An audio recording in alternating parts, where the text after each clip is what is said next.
Thank you so much to Congresswoman Spanberger and President Biden for reaching out to us to be able to share our story with you today. Our story represents just one of the millions of Americans who live with chronic illnesses that require life-saving medication every single day. Brian, my husband, was diagnosed at the age of 28 with type 1 diabetes, previously known as juvenile diabetes, an autoimmune disease that stops your body from creating insulin. At 28 years old, that was such a surprise for a young couple married to realize that Brian would need this insulin for the rest of his life. This quickly became overwhelming when Joshua, our second child, was diagnosed before his first birthday. At the time, we had no idea how the prescription and medical costs would impact our future as a family. We are extremely privileged that we have maintained insurance for the last 17 years. However, even with insurance, we currently spend between $6,000 and $7,000 a year. That is just our insulin cost. This does not include the insulin pump supplies, emergency glucagon, monitoring, or test strips. We have worked hard over the last 12 years since Joshua was diagnosed, and we have figured out ways to conserve our insulin when possible. You learn tricks to save money with this life-threatening disease. We will use one vial between Brian and Joshua until its every last drop is gone. We will use insulin after it is expired, even though it's not recommended. And we will push our pump sites just a little bit longer than we should. We will space out when we pick up our new prescriptions because in January, when our new high deductible has hit, we do not have thousands of dollars to go into the pharmacy and spend that money on our insulin. Everyone's experience is unique, and I have met so many families that have had to skip insulin doses or choose between their house and their electric bills or their child's insulin for the month. Joshua is only 12 years old, and on February 13th, he will have lived with type 1 diabetes for 12 years. And God willing, he will have many more years ahead of him. And in those years, I am hopeful that when he is an adult, as a country, we will have recognized that these crucial medications need to be affordable for all Americans. If insulin costs were capped at $35 per month, this would be life-changing, not only for our family, but for the millions of families impacted by diabetes. I am so thankful for the leaders who are working so hard on behalf of our families and the rest of the Americans to make this a reality. At this time, I would be honored to introduce you to one of my heroes, my son, Joshua Davis.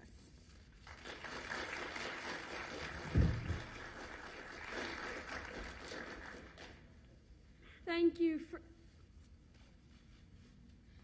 for inviting me to share my story. My name is Joshua Davis, and I am 12 years old and in the 7th grade at Swift Creek Middle School in Chesterfield, VA. I am active in Scouts and love playing goalie with my CYL lacrosse team. I was diagnosed with type 1 diabetes at 11 months old. So my entire life, this is all I have ever known, and until there is a cure, all I will know. Before getting my insulin pump, I needed 10 to 12 shots of insulin a day. But my insulin pump changed that. But while I am getting older, I also need more insulin every day. I have to be careful with my bottles of insulin because they can break very easily. And, well, I am a 12-year-old boy. It helps that my dad also has type 1 diabetes. He's truly my hero for showing me how to live with type 1 diabetes. I'm thankful that insulin was invented because it is my life support. I don't have a choice whether or not to use it. I lead a very active life, and I don't let type 1 slow me down. I'm thankful that my parents do what they can to make sure I have insulin. Thank you so much to Congresswoman Spanberger and President Biden for all they're doing to make sure I will be able to continue to live safely and actively with affordable insulin. Ladies and gentlemen, please welcome the President of the United States, President Biden.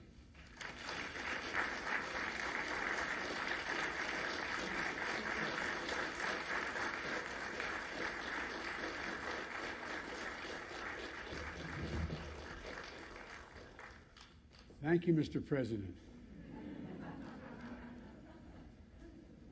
I could have no more have done that when I was 12 years old than fly. I used to be a stutterer. I was scared to death. I would stand up and talk like that. And I can't tell you how proud I am of you. And your brother is equally as impressive as you are. He's standing there. He's sitting there 2 seats over. Shannon and Joshua, and by the way, happy birthday, man. He's going to be 13 years old, teenager, in a couple days.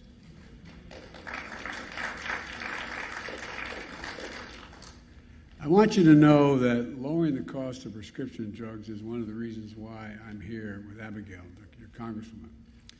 And that's what I want to talk about with you today. Lowering the cost of health care overall as well. Lowering the cost of prescription drugs is important, and giving families like yours just a little bit more breathing room makes a gigantic difference. Before I get into that, I want to say it's good to be here at Germanna School. And by the way, Abigail, if I want to know anything about community colleges in Virginia, I go to my wife. She teaches full-time and has for the last 9 years. She's in the classroom now at community college in Northern Virginia Community College. And as she says, you know, the single best-kept secret in America is community colleges. And it really is. They are so flexible, they can do so much. And if I had more time, which I don't, for all of you, I'd go into what we're going to try to do to increase the flexibility and the funding of community colleges for people. But it's great to be here with Abigail, with Congresswoman Spanberger. And in every chapter of her career, in every chapter, she's always been about one thing: service. I also want to thank Mark Warner and Tim Kaine, your senators here, good friends, and worked closely with me on so many things when I was a senator and now as president and when I was vice president.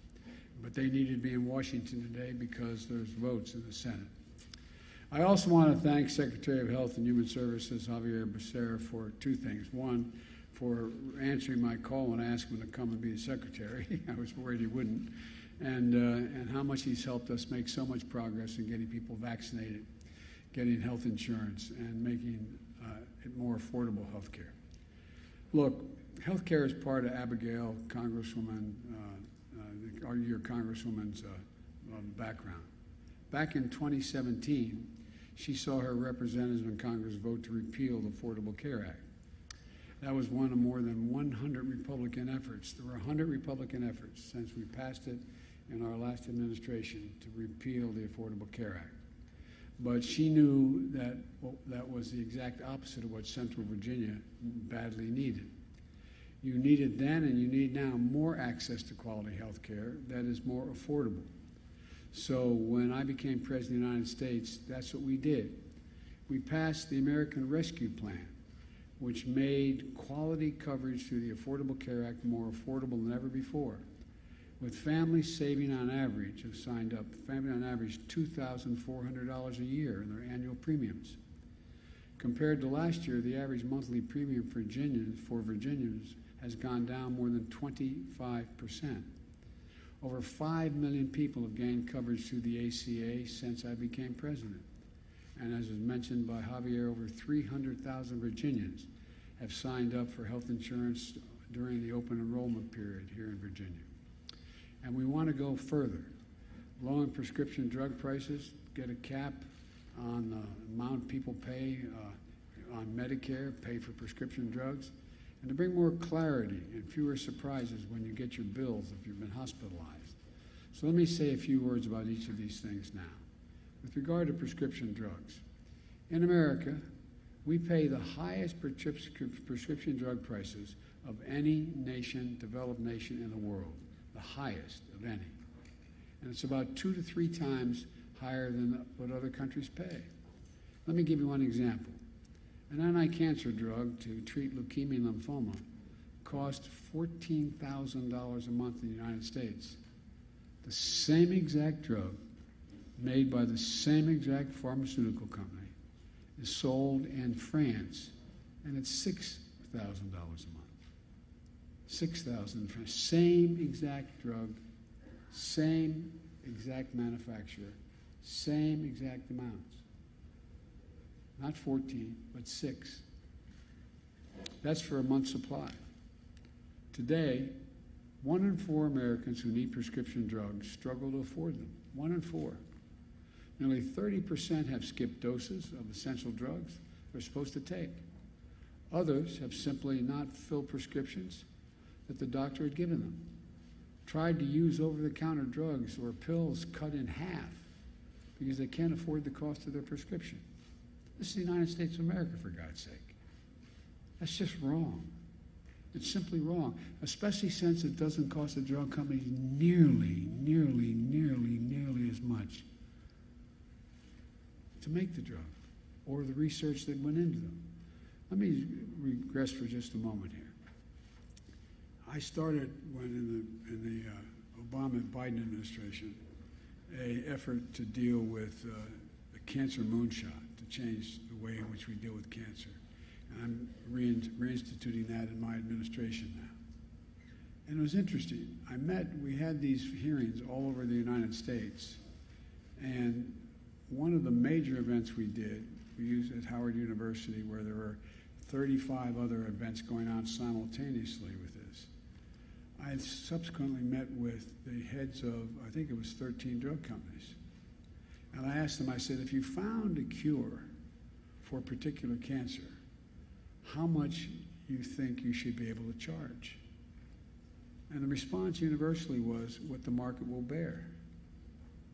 I said, hope I don't get elected president, because that's just not what you'll get. You should be treated more like a utility. You should be able to make a significant progress.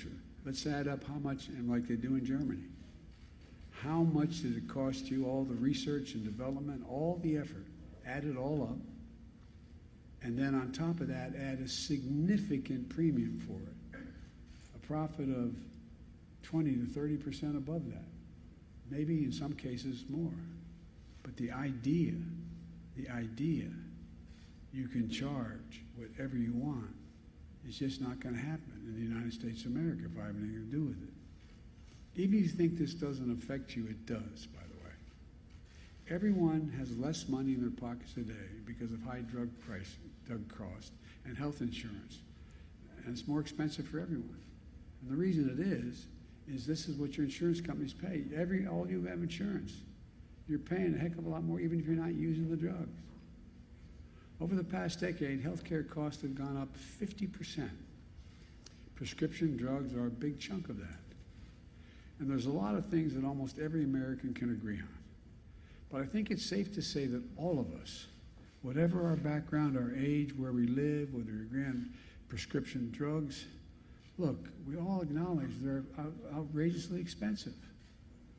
And in many cases, very no relationship to cost. Doesn't need to be that way. Josh and Shannon, it costs drug companies less than $10 to make a vial of that insulin. Less than $10. That's what it costs. There's no reason you should be paying over $300 a vial for medicine you need every day to stay healthy and in many cases stay alive. As your mom said, you've got to pay $5,600 for prescriptions before your insurance even kicks in. You got to do the deductible. Shannon, you should have peace of mind of knowing that Joshua grows up and leaves your health care plan. He'll be able to choose a job without ever having to make a choice between which one has the particular health care coverage.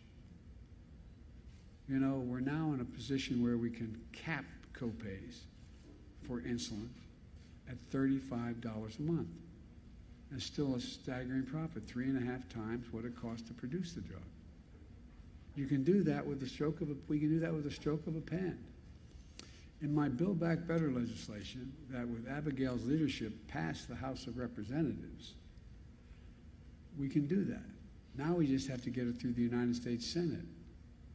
And we're close. We can do even more to lower out-of-pocket prescription costs. Under my proposal, we will hold drug companies accountable for the absurd price increases. Here's how. Drug companies that increase their prices faster than the rate of inflation once the price is set will face a steep tax. This will help us end the days when drug companies could increase their prices with no oversight, no accountability, and no responsibility. We're saying to drug companies, you are finally going to become accountable when you raise prices on the American people. Accountability. You're still going to make a significant profit. And we can take additional steps to lower drug costs for people with Medicare, something Abigail has championed. Right now, the only thing Medicare is not allowed to negotiate the price of are prescription drugs. For everything else covered by Medicare, a doctor's visit, they negotiate, say, we'll pay no more than this much for a doctor's visit. So if the doctors don't want to take any Medicare patients, they don't have to. But if they have a Medicare patient, which there are millions of them, they cannot charge more than a certain amount of crutches. We limit the amount of money they can pay for crutches. But Medicare can negotiate everything except drug prices. The only outfit they can't deal with. My plan is going to allow Medicare to negotiate the prices they're prepared to pay for each individual drug. If the company says I'm not going to sell it to you for that price, fine. But they're going to lose millions of customers. Millions of customers. What we're proposing is that we negotiate fair prices, one that reflects the cost of research and development and the need for significant profit, but still is affordable and has some relationship to the cost the drug company had. My plan also caps the amount that seniors on Medicare have to spend on prescription drugs each year total, so that if they're on Medicare, they'll not have to spend out of pocket more than $2,000 a year, no matter how many drugs they're taking. With drug companies, insurance companies, and medicine and Medicare picking up the rest of the cost. And just last month, to bring greater transparency to healthcare costs, my administration outlawed surprise billing. I've had significant experience with hospital care.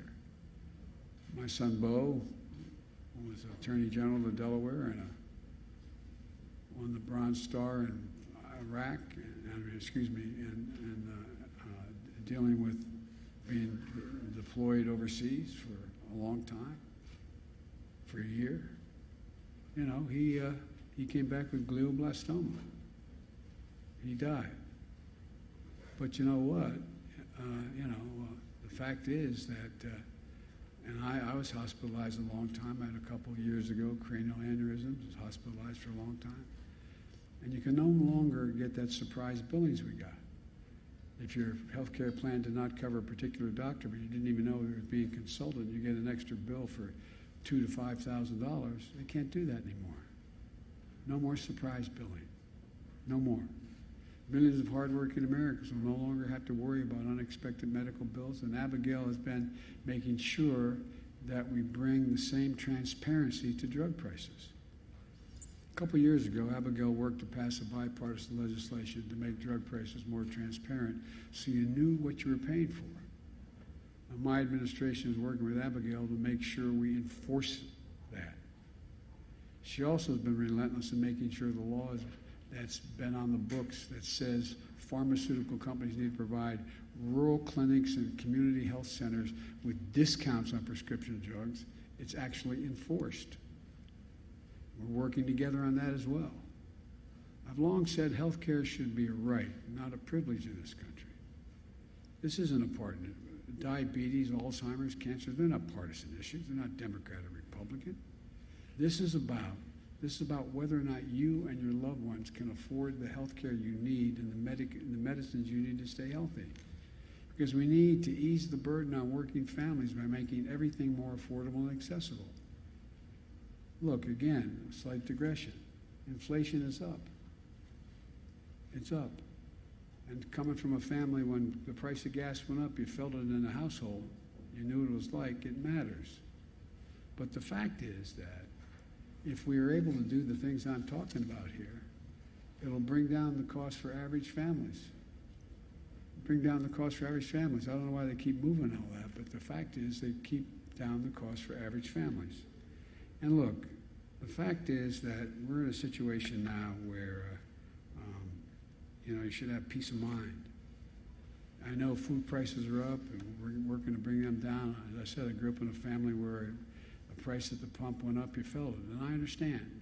But these things are necessities. We're working to bring down prices where they're not totally what families, in fact, have to pay now. You still have to pay for child care. Child care is a cost for millions of families. You still have to pay your prescription drug prices. You still have to pay for health care. You want to lower the cost of living for people, help them in those areas. So there's more than one way for a family when it comes to raising their standard of living. I'm going to work like the devil to bring gas prices down, which I'm going to working to make sure that we keep strengthening the supply chains to bring the cost of energy and everything else and the goods that come to America down by helping the ports 24/7, by changing a whole range of things that, what's happened with COVID has caused significant increase in prices in the supply chain. Because when a factory shuts down in another part of the world and you need that particular product in order to finish and build whatever you're working on, the price goes up exponentially, like for cars. But in the meantime, there's a lot we can do to give families extra breathing room. We can do this when we cut the cost of child care, making sure that you don't pay more than 7% of the family's income for child care. It saves thousands of dollars for families. Shannon, think about what these plans would mean for you and your family. We've already made a lot of progress on the economy. Last year, more jobs were created in America than in any year in American history. Unemployment has dropped more than any year in American history. We reduced the deficit, the federal deficit, while doing both those things by $300 billion. We lowered child poverty by nearly 40% in America, more than any year in American history as a consequence of the child tax credit. And we're coming out of these challenges in a position of strength unmatched by any nation in the world. And I might add, and I note here to Sloan, that this does not raise anyone. If you're making less than $400,000, you're not paying a single penny more in taxes. Not a single penny more in taxes. And it does not increase the deficit because it's paid for. It's fully paid for. I've had a group of major companies from Intel to General Motors to Ford to down across the board come to me and say they want to keep these programs going, increase corporate taxes to 24%, which they were supposed to be. It gets paid for. They understand the net effect on the economy is to grow it. We know that when we invest in ourselves, there's no limit to what we can achieve. With leaders like Abigail and the brave folks like Shannon and Joshua, all of you know here today that all this progress we made is going to be just the beginning. Just the beginning. I promise you. We're going to do so much more. And it will not, I emphasize, it will not increase the debt. Will not increase taxes on anyone making less than $400,000 a year. And by the way, I'm a capitalist. I'm a capitalist. You should be able to make $1 million or $1 billion.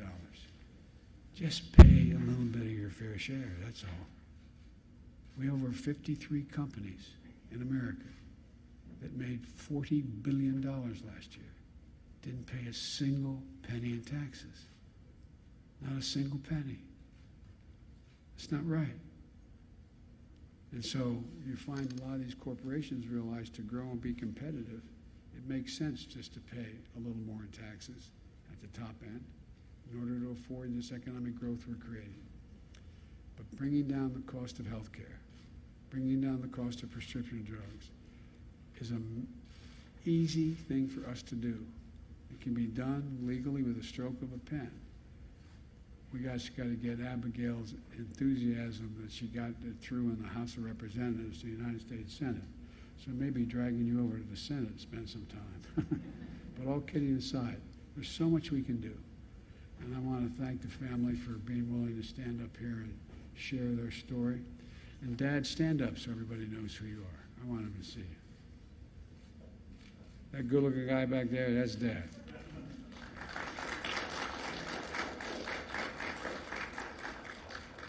Every time I'd walk out of my grandpa's house up in Scranton, Pennsylvania, His name was Ambrose Finnegan. He was an All-American football player out in Santa Clara when he was a kid. And he used to always yell, "Joey, keep the faith." My grandmother would yell back, "No, Joey, spread it. Let's spread the faith and get this done." Thank you very, very much. Appreciate it.